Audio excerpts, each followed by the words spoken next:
Diary of a Man in Despair. Friedrich Reck. July 2, 1944. Today, bicycling home from Stein, I came upon a mob of youthful female factory workers. All from northern Germany, evacuated here and allocated, to use one of the lovely terms of the new business German, to the Alz Valley's chemical plants. They were close-packed as a heap of muscles, like all this nation, and marching in military formation. The effect was as ugly, as irritating, as devoid of everything feminine as the BDM itself. They trotted by like a herd of cows with blonde tail braids, and I shall have to explain why I found them even important enough to go on about. It is because of the song they were singing. The song was one of those things with a choppy rhythm borrowed from the Bolsheviks by our musical purveyors to the court, insignificant trash, in short. But the refrain is worth noting. Where the flames leap. From the opera house. Is my hometown. Is my native house.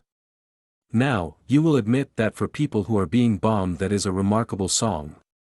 A query brought the information that these bovine figures with their lymphatic faces were from Hanover, where the opera house really did go up in flames.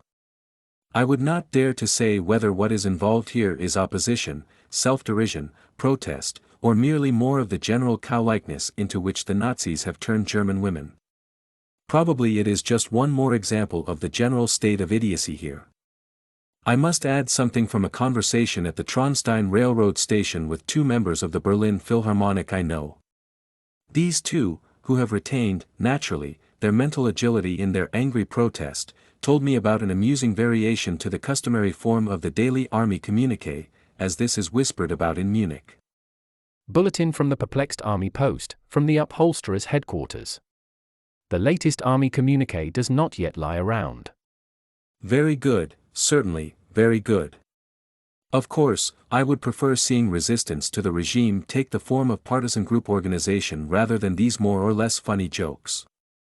At best, these things mirror the isolation, the cowardice, and the lethargy which the Nazis have set in motion here with their complete castration of the German people. I should note, to be quite fair, that I have heard of a Bavarian band of partisans operating around Murnau and an Austrian group around St. Johann, in the Pinzgau. These groups are composed, naturally, of army deserters and of workers who have left their jobs, but how much sorrow we could have spared the world if we had started this kind of thing earlier. And thus I come back to the puzzle which has been troubling me for 11 years, the old puzzle of the German mass psychosis, of the generals who allow themselves to be physically manhandled by Herr Hitler, and what does a man of 65 years of age have left to lose that is so very important except his dignity?